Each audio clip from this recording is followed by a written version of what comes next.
It's week 15 of the fantasy football season. We're rolling through the playoffs. I'm going to give you my top 5 waiver wire picks as usual to help you out for week 15. Number 5, I have DeAndre Washington. Now, he was the starting running back for Miami in week 14. Didn't really impress, to be honest. 13 carries, 35 yards, and he only chipped in 17 receiving yards. Now, this was a bad spot for him just because they were down all game. They really couldn't establish the run because Kansas City, of course, as usual, got ahead of them. Washington really hasn't impressed this year in general in the couple of chances he's gotten. But here's the thing.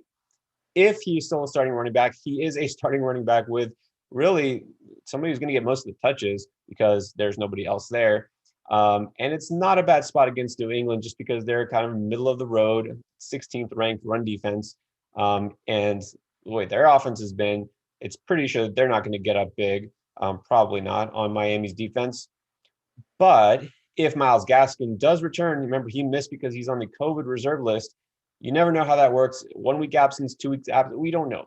But if Myles Gaskin does return, well, then Washington kind of useless. So don't spend up on him for fab. Of course, I don't think the bidding will be too big anyways. But Washington, keep an eye on it. If he's still the guy, he does have some value in deep leagues. Number 4, let's go with an oldie but goodie, Duke Johnson. You know, David Johnson is on IR. Duke Johnson also didn't do a whole lot in week 14, only 26 rushing yards. They actually give some work to Buddy Howell for some reason. And he didn't do much either. But here's the thing. Duke Johnson is still the main back, technically. He did get 53 receiving yards. And if there's somebody in that backfield who will score a touchdown, it is Duke Johnson. And with all these receivers hurt for Houston, you got to think Duke at least will see his share of touches. Again, not a high-end pick here, but again, I'm not worried about Buddy Howell becoming the starting back or anything like that. It's not a great matchup against Indy that might work in his favor just because Duke Johnson might get more receptions out of the backfield. But again, Duke Johnson, just my number 4 running back waiver wire pick for this week. Number 3, let's go with Jeff Wilson. A little more interesting, a guy who maybe doesn't have a super high ceiling, but he is now, it looks like, at the very least, the 1B to 1A being Raheem Mostert in that backfield. And a Kyle Shanahan offense, you always have to have some interest in it. And then Wilson again, kind of a lackluster week, 31 yards, 11 carries, but he did score a touchdown. And that makes 6 touchdowns in 9 games for him. So that's what gives you some intrigue for Wilson in standard leagues mainly.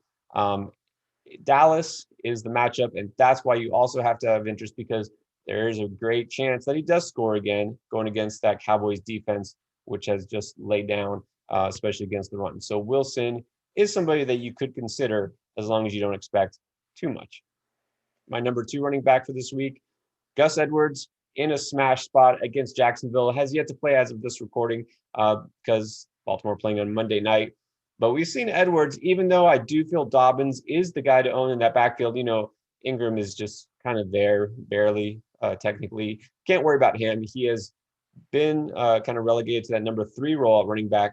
Edwards and Dobbins kind of splitting carries, and it's almost a hot hand approach. I do like Dobbins better, but Edwards, you've seen, he doesn't really need a lot of touches to be successful.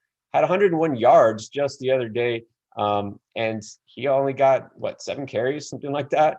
And Edwards has done that before. He's averaging 4.8 yards a carry this season and a really good spot against Jacksonville. We saw what Derrick Henry just did to them. Of course, he's no Derrick Henry, but he also has some touchdown upside. So you have to like Edwards as a streamer if you need somebody to fill in that running back. But the top pick here, clear and away, is Lynn Bowden. That's right, Lynn Bowden, who really is a receiver, but qualifies at running back. He played both. He even played quarterback at Kentucky in college. This is why NFL teams were interested in him. But here's what happened. The Raiders, well, they were really impressed in camp, and they decided they had enough young receivers because they drafted a ton, and they traded him to Miami. Well, good thing for Miami because all of their receivers are now hurt. Devontae Parker left the game early in the second quarter in week 13. Jakeem Grant, who is really a kick returner playing receiver, and he's also hurt. And then Mike Gesicki, their tight end, who's one of their best receivers, also hurt. Don't know what the status is of all 3 of those guys, but needless to say, they were already banged up with Preston Williams being out and 2 receivers opting out before the season. This Miami receiving core has been thin all year already. And so Mac Hollins is kind of an interesting name, but I can't trust him. But Lynn Bowden, well, he's a running back in Yahoo leagues and a wide receiver. He caught 7 passes for 82 yards. And this is an offense that needs somebody to go to, and it could be Bowden. It's not a great matchup, of course, against the Patriots, but I mean, if he's going to see double-digit targets at the running back spot, that's better than pretty much all the other names we've got here, and somebody you should have interest in your PPR leagues, especially. All right, well, that does it for Week 15 edition. Again, if you like what you see here, hit that subscribe button. Stay with us. Of course, Endgame Live will help answer all your questions right before kickoff on Sunday mornings. Thanks so much for watching, and good luck.